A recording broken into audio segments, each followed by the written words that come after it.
এবার আপনি বুঝেন একজন বাদশা রাসূলের নামের ব্যাপারে তার আদব কি, আল্লাহর হাবিবের ব্যাপারে শব্দ চয়ন কেমন হবে। আল্লাহর কোরআনে আল্লাহ শিখিয়ে দিলেন দরবারে মুস্তাফাতে কেমন আদব হবে, আল্লাহ কোরআনে শিখিয়ে দিলেন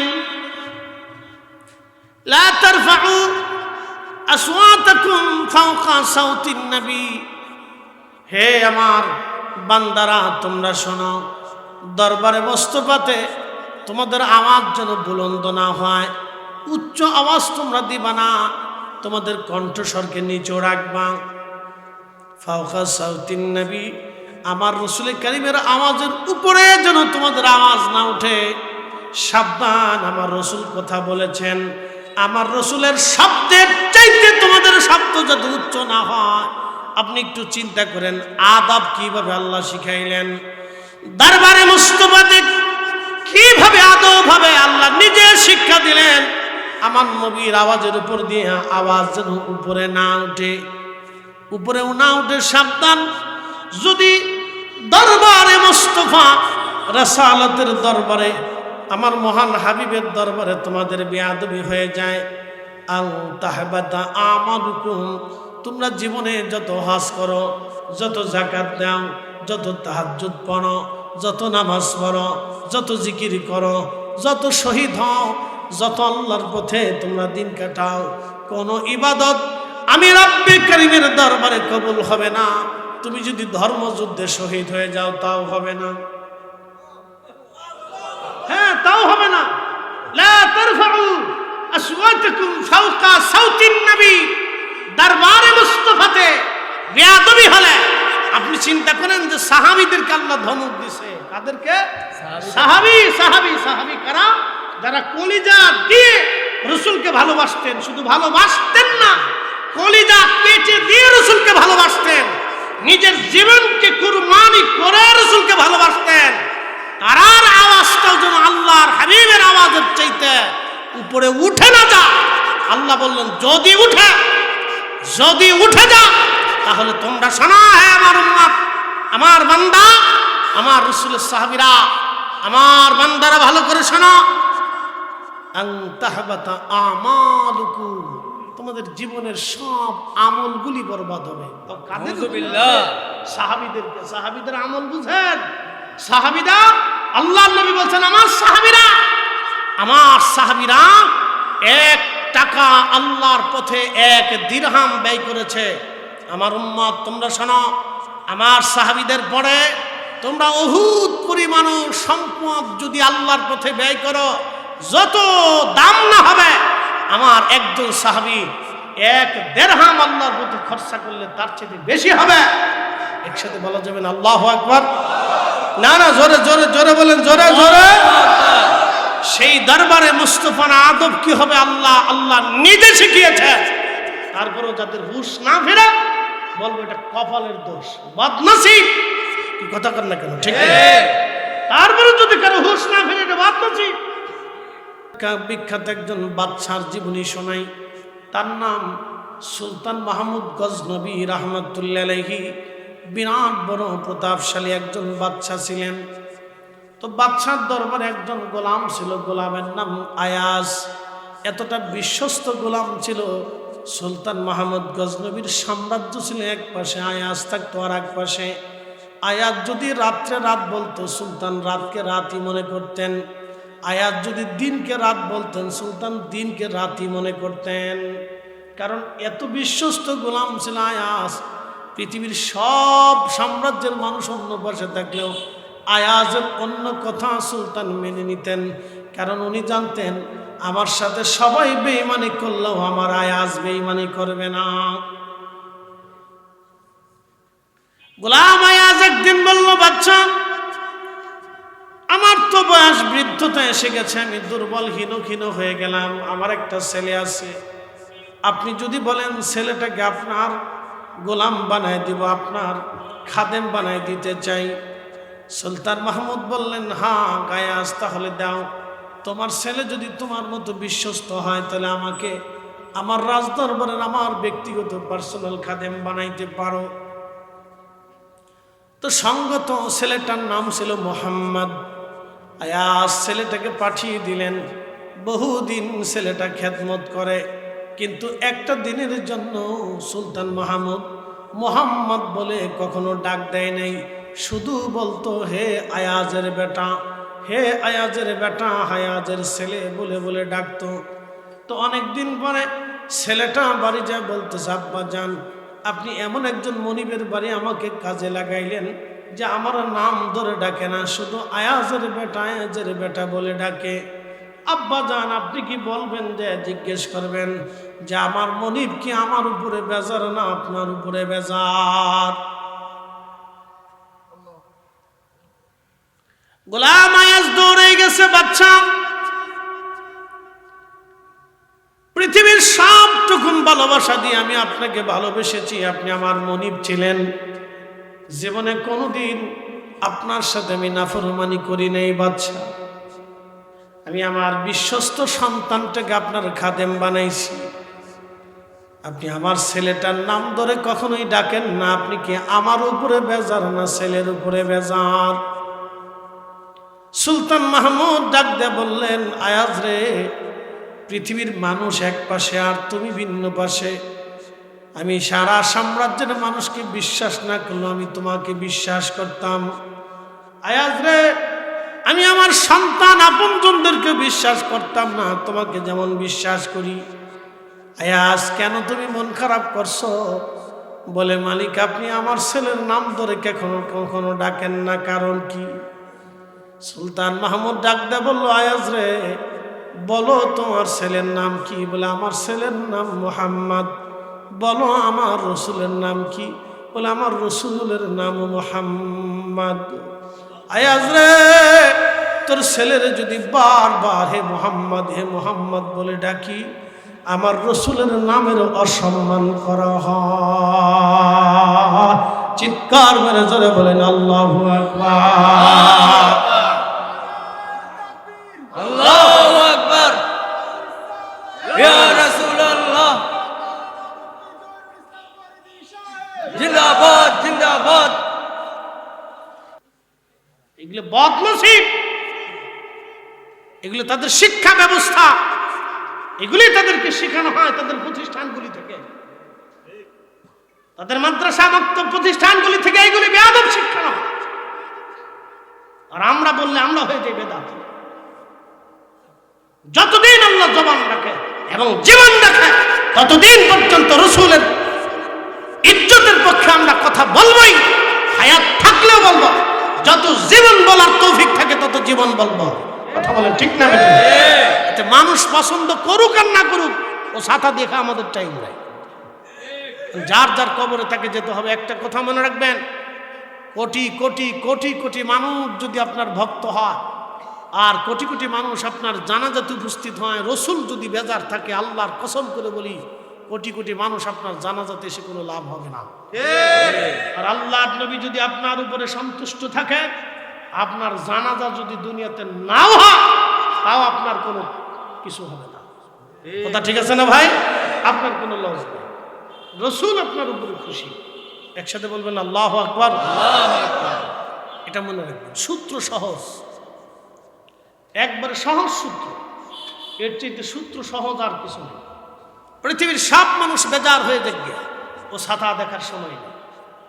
পৃথিবীর সব মানুষ যদি আপনার কবরে ফুল ছিটায়, আল্লাহর হাবিব যদি আপনার উপর অসন্তুষ্ট থাকে, পৃথিবীর সব মানুষ কবরে ফুল ছিটাইলেও কোনো লাভ হবে না। আল্লাহ রসুল যদি আপনার উপরে খুশি থাকে, পৃথিবীর মানুষ যদি আপনাকে কবরস্থ নাও করে, তাও আপনার কোনো দুঃখ নাই। কি কথা বলেন না কেন? ঠিক আছে না?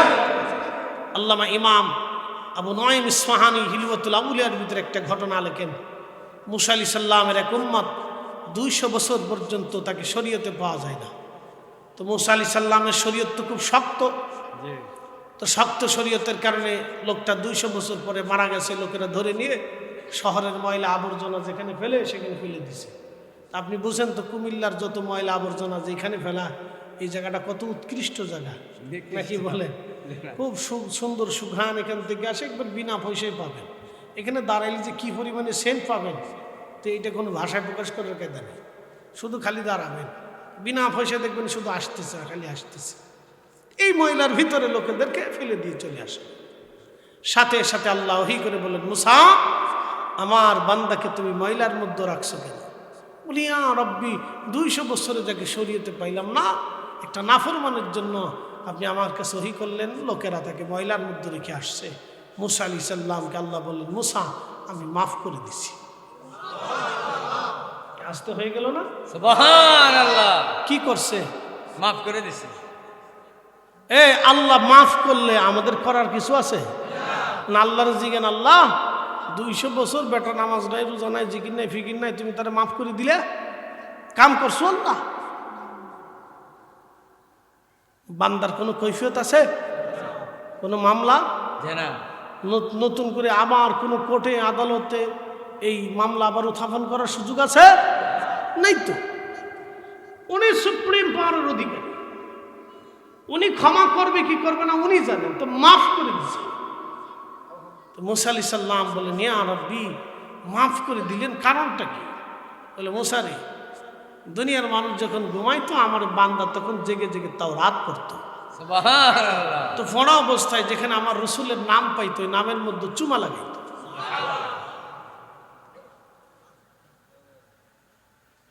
আপনি বুঝে যান কে মাফ করছে? আল্লাহ। আল্লাহ মাফ করে দিলে আমাদের কি করার আছে? আল্লাহ যদি মাফ করে তাহলে আমরা কি খুশি না? যে এক সময় যদি আল্লাহ মাফ করে তাহলে আমরা সময় দিলেও তো আল্লাহ মাফের আশা করতে পারি। এক সময় যদি আল্লাহ ক্ষমা করে তাহলে আমরা তো রসুলের পক্ষে থাকার কারণে ক্ষমার আশা করতে পারি। তা প্লাসমেন্ট তো এটা কি কথা বলেন না কেন? এটা আমরার জন্য প্লাসমেন্ট। আল্লাহু আকবার, আল্লাহু আকবার। এটা আমাদের জন্য একটা প্লাসমেন্ট। প্রিয় উপস্থিতি, মুসা আমার বান্দা তওরাতে আমার রসুলের নাম যেখানে পাইতো রে মুসা চুমা লাগাইতো। আমার বান্দার এখানে সুন্দর কাজখানা দেখে আমি আল্লাহর বড্ড ভালো লেগেছে রে মুসা। আমার রসুল আমার হাবিবকে তাজিম করার কারণে আমি রব্বুল আলামিন তার জীবনের গুনাহ অপরাধগুলি আমি আল্লাহ মাফ করে দিলাম। কে মাফ করছে? আল্লাহ। প্রতিটা নারী টাকার বিনিময়ে দেহ ব্যবসা করে। আচ্ছা বলেন তো এর মতো পচা নারী পৃথিবীতে আছে? আপনাকে যদি বলা হয় মুরব্বী ছেলেটা বিয়ে দিবেন, বলে হ্যাঁ। মেয়ে কোথায়? বলে মেয়ে পতিতা বৃত্তি করে। দিবে কোনো মুরব্বী? জানা তার ছেলের বিয়ে দিবে? জীবনও না। মুরব্বী মরে গেলেও দিবে না। বলে যে আমি পাহাড়ের উপর থেকে পড়ে মরে যাবো, তারপর আমার ছেলের এরকম একটা মেয়ের সাথে বিয়ে দেব না। কোনো বাবা মা এটা মানবে না, কোনো ফ্যামিলি এটা মানে না। তো বুঝতে পারতেছেন এরকম একটা পতিতা নারী যারা সমাজ মানে না, রাষ্ট্র মানে না, লোকে মানে না, দেশ মানে না, মসজিদ মানে না, কমিটি মানে না, মাহফিল কমিটি মানে না, মুসলমান মানে না, খ্রিস্টানও মানে না, ইহুদিও মানে না, নাসারাও মানে না, শিখও মানে না, নাস্তিকও মানে না, তারা কেউ মানে না। এই লোক দাঁড়িয়ে আছে দেখে কুত্তা হাঁপাইতে হাঁপাইতে হাঁপাইতে হাঁপাইতে হাঁপাইতে তা আরবে তো গরমের প্রচণ্ডতা প্রখরতা এত মারাত্মক যে শুধু গরমই পড়ে না, শুষ্ক বাতাস আসে। তো শুষ্ক বাতাস যখন নাকের ভিতর দিয়ে শ্বাসে প্রশ্বাসে ঢুকে তখন এই কলিজার ভিতর থেকে একবারে শুকায় আসে। পানির বড্ড তৃষ্ণা লাগে। বাংলাদেশের তৃষ্ণা আর আরবের তৃষ্ণা একরকম না। দুই তৃষ্ণার ভিতরে আবহাওয়ার কারণে তফাৎ আছে। তো কুকুর হাঁপাইতে হাঁপাইতে জিহ্বা বের করেছে। এই পতিতা নারীর মনে মায়া লাগলো। মায়া লাগার কারণে মায়াটা এত বেশি লাগলো, পতিতা নারীটা পায়ের মোজা খুলে রশি বেঁধে কুয়ার ভিতর থেকে পানি উঠাইয়া এই পতিতা মহিলা কুকুরটাকে পানি পান করাইলো। কুকুরকে যখন পানি পান করাইছে আল্লাহ রসুল বলতেছেন আল্লাহর কাছে এই কাজটা বড্ড মায়া লাগলো, আল্লাহর দয়া লাগলো। পতিতা বৃত্তির সারা জীবনের জেনার গুনাহ আল্লাহ তারে মাফ করিয়া আমার আল্লাহ তারে জান্নাতি বানায় দেন। না জোরে বলেন, মাফ করছে কে? এক পতিতা নারীরে মাফ করে দিল, তা আমার বলার কি আছে? আমাদের জন্য প্লাস পয়েন্ট। রাব, তুমি যদি পতিতা নারীরে পানি পান করানোর জন্য, কুত্তাকে পানি খাওয়ানোর জন্য যদি পতিতা নারীর মাফা, তাহলে আমরা তোমার হাবিবের দুরূদ সালাম পড়াইয়া, কোরআন খতম দেওয়াইয়া, আল্লাহর বান্দাদেরকে দাওয়াত করাইয়া, মিলাদ মাহফিল দেওয়াইয়া, আল্লাহর বান্দাদেরকে খাওয়াইয়া আমরাও জাহান্নাম থেকে বাঁচার আশা করতে পারি। জি। বেদাতের মাসলা তো ভরে আসেননি, ও সাথে তো আরো বহু পরে। কি কথা কন না কেন? বেদাতের ফতোয়া তো আরো বহু পরে। এগুলি ভরের মাসালা, এগুলো সূত্রের ভিতরেই পড়ে। মা উহদিসা মিম্মা ইউখালিফু কিতাবান আও সুন্নাতান আও আথারান ফাহাদিহি বিদআতুদ দালাল। ইমাম শাফি, বাইহাকি, ইমাম নবী, হাজার আসকালানি, মোল্লা আলী কারি মাক্কি, ইমাম ইজ্জুদ্দিন, ইমাম সুয়ুতি, ইমাম সাখাবি থেকে এক জমাত মুহাদ্দিস বলছেন, যেটা কোরআনের বিপরীত, এই কোরআনের বিপরীত সেটা বেদাতে দলালা। যেটা রসুলের সুন্নতের বিপরীত সেটা বেদাতে দলালা। যেটা আসার সাহাবায়ে কেরাম, তাবিন, তাবিনদের সিদ্ধান্তের বিপরীত সেটা বেদাতে দলালা। যেটা উম্মতের ইজমা, বড় বড় আইম্মায়ে কেরাম যেটা বোর্ড বসে একটা সিদ্ধান্ত দিয়েছেন সেটার বিপরীত সেটা বেদাতে দলালা। মানুষ খাওয়ানো বেদাতে দলালা কে কইছে? রসুলের দুরূদ সালাম পড়া বেদাতে দলালা কে কইছে? কোরআন শরীফ খতম দেওয়া বেদাতে দলালা কে কইছে? মানুষ মরে গেলে তার জন্য দোয়া করবো বেদাতে দলালা কে বলছে? এগুলো হলো আমাদের দেশের দলীয় পক্ষপাতিত্বের ব্যাপার। কি কথা বলেন না কেন? এগুলো দলীয় পক্ষপাতিত্বের ব্যাপার, এগুলো দলীয় মাসলা হয়ে গেছে। এগুলো কোরআন সুন্নাহর অরিজিনাল মাসলা না, দলীয় মাসলা। কি কথা কন না কেন? কি মাসলা? পয়সা করে দিলে আবার মাসলা থাকে না, এটা ঘুরে চলে যায়। ভালো মন্দ খাওয়ান দিলে পরে আবার পয়সা ঘুরে চলে যায় মাসলা। এগুলো সব দলীয় মাসলা। কি কষ্ট হইতেছে আপনাদের? কত ক্লিয়ার হয়, বাকি যে কিনা কিনে এটা দলীয় মাসলা। তো ভাই আমার, আমরা বানাইছে বেদাত। কি আশরাফ আগুন। প্রিয় উপস্থিতি, পতিতা নারীর ক্ষমা হয়ে গেল। ক্ষমা যদি আল্লাহ করেন তাহলে আল্লাহর দয়া আমাদের জন্য প্লাস পয়েন্ট। কথা ঠিক আছে না ভাই? কে ক্ষমা করে? আল্লাহ। তো ক্ষমা করা মানে আমাদের জন্য প্লাস পয়েন্ট। তাহলে বুঝা গেল আমরাও ক্ষমা পাবো। যেটা বলেন, আমরাও ক্ষমা পাবো, আমাদেরও বেনিফিট আছে। আল্লাহ কবুল করুক বলে না। এক ব্যক্তি 99 জন মানুষ মেরে ফেলছে। সহিহ বুখারীর কিতাবুল আম্বিয়াতে আসছে 99 জন মারছে। মারার পরে চিন্তা করলো, হাই হাই, এত মানুষ মেরে ফেললাম, কত বড় গুনাহ করছি, কি সর্বনাশ। কোরআন রব্বুল আলামিন বলছেন, মান কাতালা নাফসান বিগাইরি নাফসি আও ফাসাদিন ফিল আরদি ফাকান্নামা কাতালান নাসা জামিআ।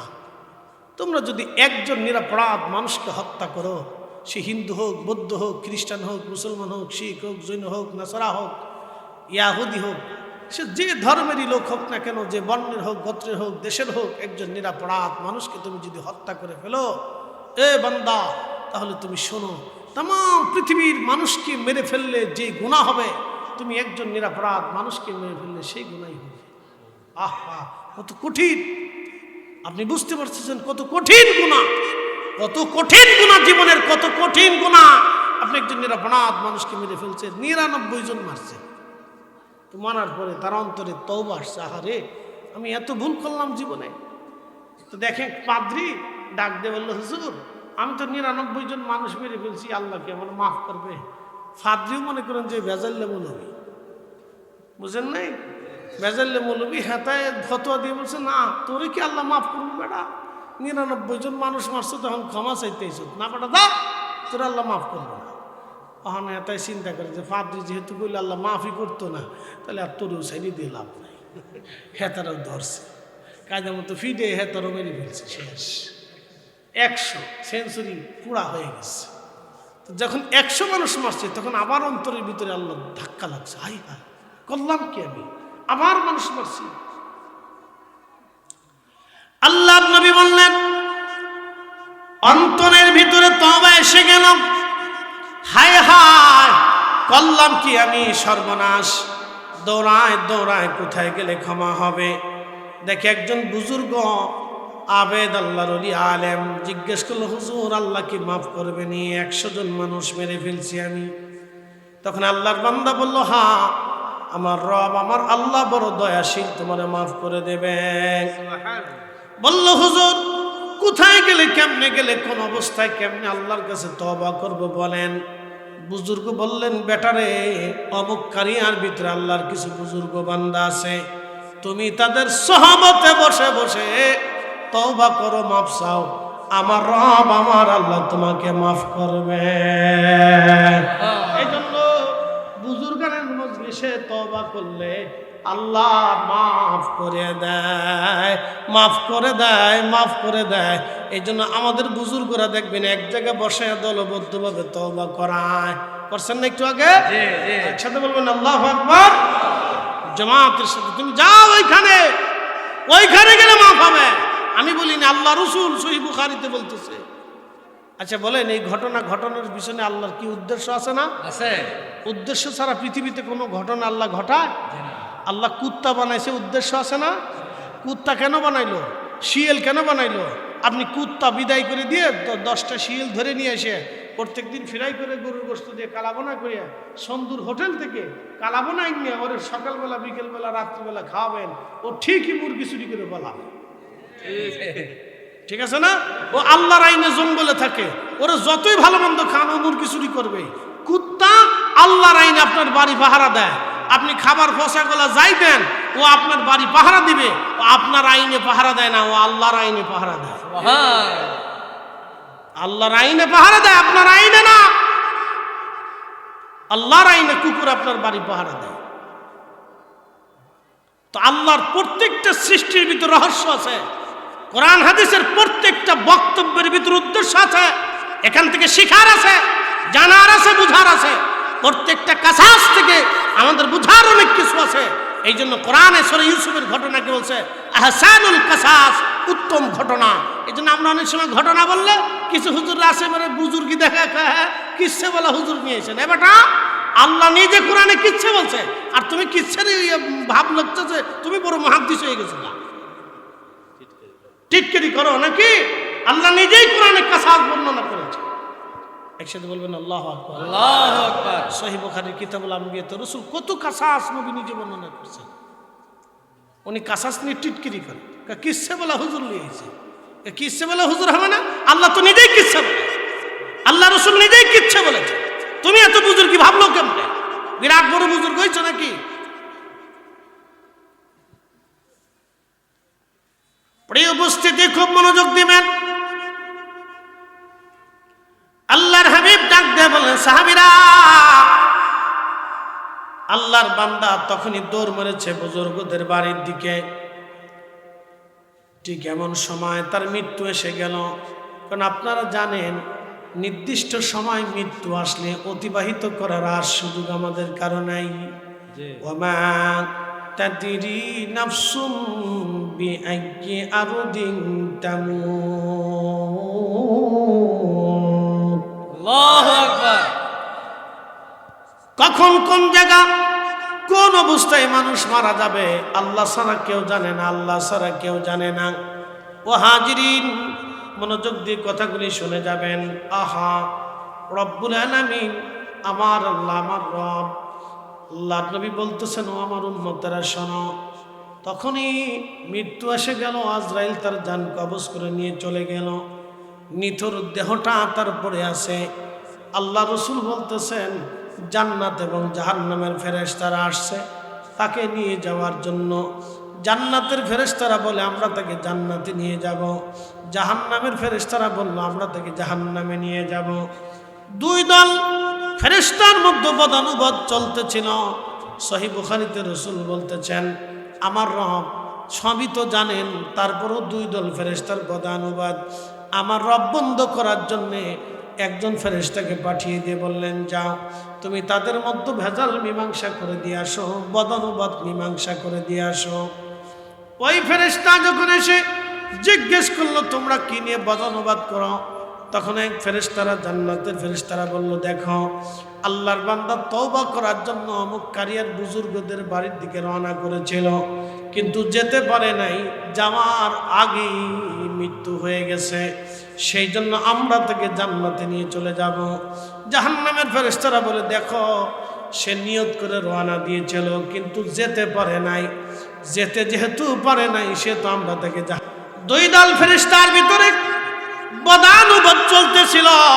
তখন ওই ফেরেশতা বলল, দেখো বিতর্ক করে কোনো লাভ নাই, তোমরা একটা কাজ করো, আল্লাহরে বান্দা যেখান থেকে রওনা করেছিল ওইখান থেকে ওই কারিয়া বুজুর্গদের বাড়ি পর্যন্ত সীমানা রাস্তা কত, রাস্তা মেপে দেখো, এই বান্দা যদি অর্ধেক রাস্তা অতিক্রম করে তাহলে তাকে জান্নাতে নিয়ে যাও, আর যদি অর্ধেক রাস্তায় পিছনে পড়ে যায় তাহলে জাহান্নামে নিয়ে যাও। এক বর্ণনাতে আসছে রাস্তা মাপার সময় সে 1 বিঘত রাস্তা পিছনে পড়ে গেল, ফেরেশতারা বলল আমরা জাহান্নামে নিয়ে যাব। আল্লাহ ডাক দিলেন, এ জাহান্নামের ফেরেশতারা, এখন আমার বান্দাকে জাহান্নামে নেওয়ার সময় হয় নাই, অপেক্ষা করো, কিছু সময় পরে আবার আল্লাহ বললেন আবার মাপ দাও। এবার রাস্তা মাপ দিয়ে দেখলো 1 বিঘত রাস্তা সামনের দিকে চলে গেছে। ফেরেশতারা বলল, ইয়া রাব্বি, আমাদের মাপে তো ভুল হয় না, কিন্তু আগে দেখলাম পিছনে পড়লো, এখন সামনে চলে গেল, কারণ কি? আল্লাহ ডাক দিয়ে বলেন, ফেরেশতারা রে, আমার বান্দা তওবা করার জন্য ক্ষমা পাওয়ার আশা নিয়ে আমার বুজুর্গদের বাড়ির দিকে রওনা করেছিল, সেই জন্য আমি আল্লাহ বড় দয়া করে আমি আমার বান্দার জীবনের গুনাহগুলি আমি আল্লাহ মাফ করে দিলাম। না আরো জোরে বলেন, ক্ষমা করছে কে? আমরা কি কৈফিয়ত চাইতে পারবো? উনি দয়া করে মাফ করে দিছে, তার অর্থ হলো উনি মাফ করার অর্থ হচ্ছে আমাদের জন্য সুসংবাদ আছে। কথা ঠিক আছে না ভাই? আমাদের জন্য কি আছে? সুসংবাদ আছে। এত বড় অপরাধে যদি মাপ পায় তাহলে আমরাও মাপ পাবো। বলেন না আল্লাহু আকবার। না না, হয় না, হয় না, আরো জোরে জোরে বলেন, জোরে। এত বড় অপরাধী মাপ পাইলে আমরাও পাবো। আশা আছে না ভাই? আশা আছে, আশা থাকে। আল্লাহ কোরআনে বলছেন তোমরা আশা ছাড়িয়ে দিও না, লা তাকনাতু মির রাহমাতিল্লাহ, আমার রহমত থেকে তোমরা নিরাশ হইও না, তোমরা আশা ছাড়িয়ে দিও না। আমরা আশা ছাড়ি নেই, আশা ছাড়ি না বিধায় বারবার আল্লাহর কাছে হাত তুলি, আল্লাহ মাফ করে দেন, আল্লাহ মাফ করে দেন। আর ওনারা আশা করে না বিধায় দুয়া থেকে মুসলমানদেরকে বাতিল করে দিছে যে লাগবে না, না করলেও চলে। কি বুঝলেন আপনারা? বুঝে যাবে, খালি দলিল দিলে হবে, আকল দিয়ে বুঝতে হবে। আমরা আশা করি বিধায় বারবার চাই আল্লাহ মাফ করে দেন, ভুল হয়ে গেছে। আর আমরা আশা করে না বিধায় নিজেও করে না, আর মুসল্লিরও বাদ করে দিচ্ছে যে আপনাদের করা লাগবে না। শয়তানকে 1450 বছর যা পারি নেই তো তুই তো তা করে দিছিস, কোনো অসুবিধা নেই, তোরা আমার জাতি ভাই। কি কথা খারাপ করছি ভাই? শয়তানকে তোরা আমার জাতি ভাই, 1450 বছর যা পারছি না তোরা তা করে দিছিস। বুঝতে পারছেন? এই জন্য বুঝতে হবে আমাদেরকে অনেক কিছু শিখার আছে, বুঝার আছে, জানার আছে। ক্ষমা আল্লাহ করবে, আমার কি করার আছে? রব্বে কারিমের দয়া লাগছে, মাফ করে দিছে। শেখ সাদি রহমতুল্লাহ ঘুমাইছে, ইন্তেকাল করছে, তো এক আল্লাহর ওলি স্বপ্ন দেখে, সাদি আল্লাহ তোমার সাথে কেমন ব্যবহার করছে? বলে আমার রব আমাকে মাফ করে দিছে। বলে সাদি তোমাকে মাফ করলো কোন আমলে? বলে আল্লাহ আমাকে ডাক দেখে, সাদি তোমার জীবনের কোনো আমল আমার কাছে পছন্দ হয়নি, কিন্তু তুমি আমার রসুলের সামনে নাত লেখছিলে বালাগালুলাবি কামালি, আমার রসুল পছন্দ করছে, আমি আল্লাহ সেই জন্য তোমাকে মাফ করে দিছি।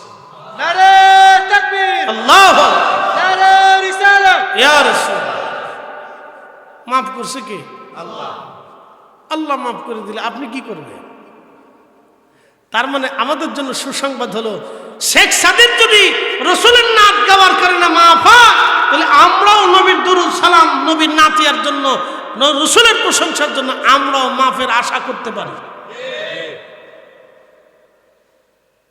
সূত্র বুঝতে হবে, আল্লাহর দয়া। যতই বেদাতি করবো, ছাতাগুলি দেখার সময় নেই। বেদাতি করলে যে ভাই তোমার বেদাতের গাঠি মুখসা নিয়ে তুমি কম্বলের ভিতর করে নিয়ে রাত্রিবেলা ঘুমাই থাকো, ওগুলি দেখার সময় আমাদের নাই। প্রিয় ভাই আমার, বিজরাবাসী, শানের সালাত, শানে মুস্তফা, আল্লাহর হাবিবের শান, বন্ধু আমার, এটা অত্যন্ত মহা ঊর্ধ্বে। যদি ভুল করে বসেন সর্বনাশ হয়ে যাবে। পবিত্র রজব, মেরাজের মাস। এই রজব মাসে আল্লাহ তার রসুলকে নিয়ে গেলেন। নিলেন তো নিবেন, জিব্রাইলকে পাঠাইলেন নবী নেওয়ার জন্যে। জিব্রাইল আলাইহিস সালাম এসে উম্মে হানির ঘরের উপর থেকে সাত পাকা করে জিব্রাইল আলাইহিস সালাম ভিতরে ঢুকে আল্লাহর নবীকে জাগ্রত করে ঘর থেকে বের করে এনে পার্শ্ববর্তী জায়গাতে জিব্রাইল আলাইহিস সালাম আল্লাহর হাবিবের সিনা সাক করলেন। সিনা সাক করার পরে পবিত্র কাল্প মোবারক বের করে জমজমের পানি দিয়ে ধৌত করলেন। কাল্প মোবারক ধৌত করার পরে আল্লাহর খাজিনা ভরে জান্নাত থেকে আমার নবীর জন্য এলেম এবং হিকমত আনা হলো। এই এলেম এবং হিকমত হযরত জিবরাইল প্রিয় নবীজির কাল্প মোবারকের মধ্যে ঢুকিয়ে দিলেন, ভরে দিলেন। আল্লামা ইমাম সুয়ুতি আল কিসাতুল ওয়াসার মধ্যে লেখেন, এরপরে বক্ষ মোবারক সেলাই করে দেওয়া হলো, বোরাক আনা হলো। বোরাক আনার পরে আল্লাহর নবীজি বোরাকের পিঠে চড়ে রওনা হয়ে গেলেন। অনেক লম্বা লম্বা ঘটনা। নবীজি বলতেছিলেন, আমি যাচ্ছিলাম, যাওয়ার সময় দেখলাম মারার তুবি মুসা ওয়াহুয়াইয়ুসল্লি ফি কবরিহি, আমি দেখলাম মুসা নবী দাঁড়ায় দাঁড়ায় কবরের ভিতরে নামাজ আদায় করতেছে। আমি বাইতুল আকসায় চলে গেলাম। আকসাতে যাওয়ার পরে দেখি ইব্রাহিম আলাইহিস সালাম নামাজে দাঁড়ানো। ওরে আমার উম্মতরা, ইব্রাহিম তোমাদের নবীর মতো দেখা যায়। আমি আরো দেখি ঈসা রুহুল্লাহ দাঁড়ানো। ঈসা রুহুল্লাহর চুলগুলি ঘাড় বাবরি। আমি আরো দেখলাম মুসা আলাইহিস সালাম নামাজ পড়ে, তার চুলগুলি কুকরানো, গোধূম বর্ণের, বেশি লম্বাও না বেঠেও না, মিডিয়াম সাইজের। আমার উম্মতরা, আমি দাঁড়িয়ে আছি। এক এক করে ১৬ লক্ষ সাহাবী মসজিদের মধ্যে ঢুকলেন। ঢোকার পরে একামত শুরু হয়ে গেল। জিব্রাইল ডাকতে বলে, হুজুর আর কার জন্য অপেক্ষা? আজকে সব নবীদের ইমাম হয়ে আপনি নামাজ পড়াবেন। আজকে আপনি ইমামুল মুরসালিন। একবার জোরে বলা যাবে কি আল্লাহু আকবার?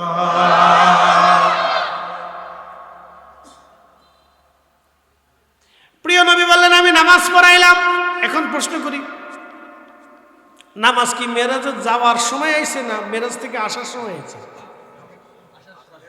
আসার সময়। মেরাজ থেকে আসার সময় নামাজ আইছে না? তো নবীজি যাওয়ার সময় 2 রাকাত পড়াই, বুঝেন আপনি? একসাথে বলবেন আল্লাহু আকবার। নবীজি যাওয়ার সময় কয় রাকাত পড়াইছেন?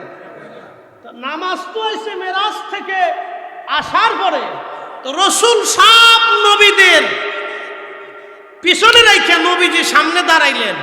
এখন কি এটা কি মুসার শরীয়তে না আমার নবীর শরীয়তে? নামাজ কি ইব্রাহিমের শরীয়তে হয়েছিল না আমাদের রসুলের শরীয়তে হয়েছিল? তাহলে এবার বুঝেন তো আপনি। একসাথে বলবেন আল্লাহু আকবার। মেরাজ বুঝবেন তো রসুল বুঝবেন, মেরাজ বুঝবেন না তো রসুল বুঝবেন। এগুলো সূক্ষ্ম পয়েন্ট। আল্লাহর নবী যাওয়ার সময়ে নামাজ পড়াইলেন, তাহলে 2 রাকাত নামাজ। তার অর্থ হচ্ছে জিবরাইল আসার আগেই নামাজ সম্পর্কে নবী অবহিত ছিলেন। কি কথা বলেন না কেন? জিবরাইল নামাজ শেখানোর আগেই রাসূল নামাজ সম্পর্কে কি ছিলেন? অবহিত ছিলেন, অবগত ছিলেন। বিদায় 2 রাকাত নামাজ নবীর শরীয়তে। সব নবীরা আমার রাসূলের শরীয়তে, আমার নবীর পিছনে ইক্তেদা করেছে, আমার নবীর শরীয়তে। একসাথে বলবেন আল্লাহু আকবার। তার অর্থ প্রকান্তরে পরোক্ষভাবে সব নবীরাই আমার রাসূলের উম্মত, ইতাআত করছে। একসাথে বলবেন আল্লাহু আকবার। হ্যাঁ, বুঝে যাবেন, বোঝাটা জরুরি। মেরাজ বুঝা মানে রসুল বুঝা। এই জন্য আমাদের দেশে যারা বুকে হাত বেঁধে নামাজ পড়ে, ওরাকে মেরাজ এটা স্বপ্ন হয়েছিল, বাস্তবে না। বুঝতে পারছেন? শতান কত প্রকারের দেশে হয়েছে আপনি হিসাব করে পাবেন না। বিরাট বড় বড় দাড়িওয়ালা শয়তান দেশে ঢুকছে, বুঝে সুঝে কাজ করে। কাজ যেটা করবেন বুঝে সুঝে করবেন, তাহলে বিপদ হয়ে যাবে, একবার মহা বিপদে পড়ে যাবে। তো আল্লাহ নবী নামাজ শেষ করে বের হচ্ছে, তেমন সময় একটা পাথর রসুলকে সালাম দিল। সালাতু আসসালামু আলাইকা ইয়া রাসূলুল্লাহ। প্রিয় নবীজি ডাক দিলেন, পাথর কেন সালাম দাও? পাথর বলতেছি, ইয়া রাসূলুল্লাহ, আমি সালাম দিচ্ছি, আমি 1400 বছর ধরে দাঁড়ানো, হুজুর আপনার অপেক্ষায় আছি। বলে কেন? ইয়া রাসূলুল্লাহ, আমি শুনছি আপনি মেরাজ করবেন, সব নবীরা নামাজ পড়বে আপনার পিছনে, আপনি এখান থেকে বরাকে চড়ে আসমানে রওনা দিবেন। নবী গো, আপনার কদম মোবারকের একটু ধুলির আশায় আমি পাথর দাঁড়ানো আছি। বলে পাথর, তোমার আবেদন মঞ্জুর। আল্লাহর নবী পাথরের উপরে কদম রাখবে, ঠিক তখনই আল্লাহ ডাক দিলেন, পাথর মমের মতো নরম হয়ে যাও রে পাথর, সাবধান পাথর, আমার বন্ধুকে আমি দাওয়াত করেছি। আল্লাহর নবী কদম মোবারক রাখলেন, পাথরের মধ্যে নবীর কদমের দাগ লেগে গেল। এখনো সেই পাথর বাইতুল আকসাতে এখনো আছে। একসাথে বলবেন আল্লাহু আকবার। মাকামে ইব্রাহিমে ইব্রাহিম আলাইহিস সালামের পায়ের দাগের পাথর এখনো মাকামে ইব্রাহিমে আছে। আর আমার নবীজির পা মুবারকের দাগের পাথর এখনো বাইতুল আকসাতে আছে। ওই পাথর থেকে এখনো বিনা আতরে বিনা সুগন্ধিতে পাথর থেকে সুঘ্রাণ আসতে থাকে। ওই পাথরে যেই সুঘ্রাণ, আমি উহুদের জায়গায় একই সুঘ্রাণ পেয়েছি।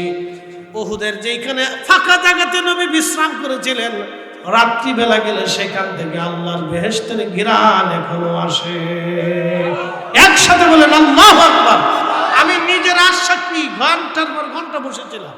আমরা 4-5 জন আলে ছিলাম, সিলেটের কয়েকজন আলেম একসাথে ছিল, একজন লন্ডনে ছিল, হ্যাঁ গত হজে আল্লাহু আকবার, একবারে সুঘ্রাণ আসতে থাকে রাত্রিবেলা। আপনি ঠিক সেম একই গ্রাম, বাইতুল আকসার পাথরে যে গ্রাম, উহুদের এইখানে একই গ্রাম, সেম গ্রাম। 1450 বছর পরেও রসুলের মুজিজা চলমান। একসাথে বলা যাবে না আল্লাহু আকবার। আপনি বুঝেন আমরা সেই নবীর উম্মত। আল্লাহু আকবার। তাকে আল্লাহ কি পরিমাণে সম্মান মর্যাদা বুলন্দি দিয়েছিলেন, এটা আমরা আহলে সুন্নাত ওয়াল জামাতের যারা আছি, আমরা হয়তো আপনাদের সামনে বর্ণনা করি, বলি বারবার, ঘন ঘন বলার কারণে। শোনেন, the rolling stone gathers no moss, যে পাথর সবসময় গড়া, সেটাতে কখনো শ্যাওলা জমে না। মনে রাখবেন, যে পাথর ঝর্ণার পানিতে সবসময় গড়াইতে থাকে, সেটার ভিতরে শ্যাওলা জমে না। এটা শ্যাওলা মুক্ত থাকে, ময়লা মুক্ত থাকে। আপনি যত গোসল করবেন তত শরীর থেকে ময়লা চলে যাবে। গোসল করবেন না, দেখবেন 7 দিন 8 দিন 10 দিন 15 দিন পর আপনার শরীরে ময়লা পড়ে গেছে, গন্ধ বের হয়ে আসছে। ঠিক আছে? তো এই জন্য আমরা বারবার আপনাদেরকে ওয়াজে ফাঁকে শানে রিসালাত এই জন্য শোনাই, যে আপনি যাতে কখনো পথভ্রষ্ট না হন। কি কথা ঠিক আছে না ভাই? এই জন্য আপনাদেরকে বারবার এটা আপনার কি করি, ঘষা মাজা করি, আপনাদেরকে বারবার রিপ্লাই করি, শোনাই। কারণ মানুষ তো এটা ভুলে যায়, মানুষ এর আদত হচ্ছে ভুলে যাওয়া। আদম আলাইহিস সালাতু ওয়াস সালাম থেকে এটা হয়ে আসছে। মানব জাতি কখনো না কখনো ভুলে যায়। যেমন একটা প্রবাদ আছে যে চোখের আড়াল হলে মনের আড়াল হয়। সত্য প্রবাদ। চোখের আড়াল হলে মনের আড়াল হয়ে যায়। এই জন্য কিছু বিষয় আছে আপনাদের নলেজের আড়াল হয়ে যায়, মগজের আড়াল হয়ে যায়, ধ্যানের আড়াল হয়ে যায়। তখন এই ওয়াজ নসিহতে বসলে উলামা ইকরাম যখন বলে, তখন এটা আবার স্মরণে পড়ে। ঠিক আছে? রলিং স্টোন গ্যাদার্স নো মোস, অর্থাৎ যে পাথর ঝর্ণার পানিতে গড়াইতে থাকে, এটার মধ্যে কখনো শ্যাওলা জমে না। এটা হচ্ছে প্রবাদ। এই জন্য আপনি ঘন ঘন এই রিসার্চ, গবেষণা, আলোচনা শুনলে আপনাদের ভিতরে স্পিড বাড়বে। যার কারণে আমরা ঘন ঘন আপনাদেরকে শোনাই, বারবার এগুলি রিপ্লাই করি, যাতে আপনাদের ইমানের সহায়ক হয়। আল্লাহ আমাদের প্রত্যেকের কবুল করুক, সকলে বলে না আমিন। আমরা কি পৃথিবীতে চিরকাল বেঁচে থাকব? এখানে 100 বছর বয়সী কেউ আছে? তার অর্থ হলো 100 বছর যারা এই বিজরাতে ছিল, তার অধিক মানুষ কবরে চলে গেছে। ঠিক আছে না বাবাজি? 100 বছর আগে এই বিজরায় যারা ছিল, তার অধিক মানুষ কবরে চলে গেছে। বাকি 100 বছর পরে আমরাও কবরে চলে যাব, কিন্তু বিজরার জায়গা বিজরা ঠিকই থাকবে, মাটি ঠিক থাকবে, জমিন ঠিক থাকবে, নতুন অধিকারী আসবে, নতুন মাতুব্বরি আসবে, জমিন ঠিক থাকবে। এটা কেউ নিবে না, ভাঙবে না, চুরবে না, এটা বন্যা ভাষায় নিবে না, এটাকে ঠিকই থাকবে। এটা 1000 বছর আগে যেরকম ছিল ওরকমই আছে, 10,000 বছর আগে যে জমি ছিল ওরকমই আছে, 50,000 বছর আগে যেরকম ছিল ওরকমই আছে। শুধু দিনের পর দিন, বছরের পর বছর মালিকানা চেঞ্জ হয়েছে।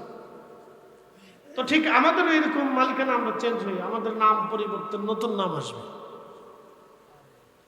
আমরা পরিবর্তন হয়ে একসময় কি হয়ে যাব, মাটির সাথে মিশমার হয়ে যাব।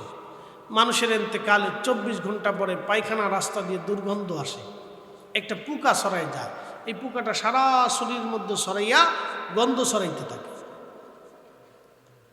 তখন মানুষ সবাই বলে তারে কবরে দাও, কবরে দাও, কবরে দাও। শুনে যান, আজকে বাস্তবতা থেকে বলতেছি, আপনার মৃত্যুর পরে খাটিয়ার উপরে যে চাদরটা আপনার শরীরের উপরে দিয়ে দেওয়া হবে, ওই চাদরটা আপনার স্ত্রী, আপনার ছেলেরা কোনোদিনও বিছনায় বিছাবে না, ভয়ে। ঠিক। ভয়ে ভয়ে ভয় পায়। আমার এই চাদর মৃত্যুর সময় যদি আমার গায়ে দিয়ে দেন, আমার বাচ্চারা জীবনে ওই চাদর তারা গায়ে দিবে না। বাবার লাশের উপরে চাদরটা ছিল, ধুয়ে ওরা আলমারির ভিতর থুয়ে দিবে। বাবার লাশের উপরে চাদরটা ছিল, ডরায়, ভয় পায়। বুঝছেন, এটা অপ্রিয় সত্য। তার অর্থ কি জানেন? এখান থেকে শিখার আছে। এর অর্থ হচ্ছে আমাদের আগামী দিনের যাত্রা আপনার নিজেরটা নিজেকে বহন করতে হবে। শোনেন বিজরাবাসী, আপনার আগামী দিনের যাত্রা, কবরের যাত্রা নিজেকে নিজে বহন করতে হবে। এটা সংবাদ হলো, এটা ছেলে, স্ত্রী, পুত্র, কন্যা এই পোশাক আশাক নিয়ে ধুয়ে পরিষ্কার করে আর ব্যবহার করবে না, ডরায়, ভয় পায়। কিন্তু বাবার লাশের উপরে ছিল। স্ত্রী বলবে আমার স্বামীর লাশের উপরে ছিল, এটা আলমারির ভিতর থুয়ে দাও, এটা ব্যবহারের দরকার নেই, থাক। সে মূলত ব্যবহার করে না, ডরায়, এর লেগে। স্মৃতি রাখবে, স্মৃতিতে কত কিছুই আছে, ডরায়। আপনি হেতার বিছনায় বিছাই দিলে ঘুমাইতো না, ডরায়। বুঝতে পারছেন? চিরসত্য এগুলি। তো প্রিয় ভাই আমার, এর অর্থ হচ্ছে আগামীর দিনগুলি আমাদের যাত্রা একাই বহন করতে হবে। এই জন্য আল্লাহ কোরআনে বলে দিলেন, হে বান্দা, লা তামুতুন্না, মৃত্যু হয়েও না, কবরে আইসো না, ইল্লা ওয়া আনতুম মুসলিমুন, মুসলমান হয়ে কবরে আসো, মুসলমান হয়ে কবরে আসো। মুসলিম কি? আসলামতু লিরাব্বিল আলামিন, তার জীবনের সবটুকু আল্লাহর জন্য নিবেদিত করার নাম হচ্ছে মুসলিম। আল্লাহর আইনগুলি নিজের জীবনে পুঙ্খানুপুঙ্খানুভাবে মেনে চলার নাম হচ্ছে মুসলিম। রাসূল কারীমের প্রত্যেকটা সুন্নাহ নিজেদের জীবনে বাস্তবায়ন করার নাম হচ্ছে মুসলিম। আল্লাহ আমাদেরকে কবুল করুক, সকলে বলে না আমিন। একদিন মাটির ভিতরে হবে ঘরে, মন আমার কেন বান্ধ দালান ঘর, মন আমার কেন বান্ধ দালান ঘর। রব্বুল আলামিন আমাদেরকে বলছেন, ও বান্দা, তোমার মৃত্যু আসার আগে তোমার রিজিক থেকে আল্লাহর পথে কিছু ব্যয় করো, তোমার মরণ আসার আগে।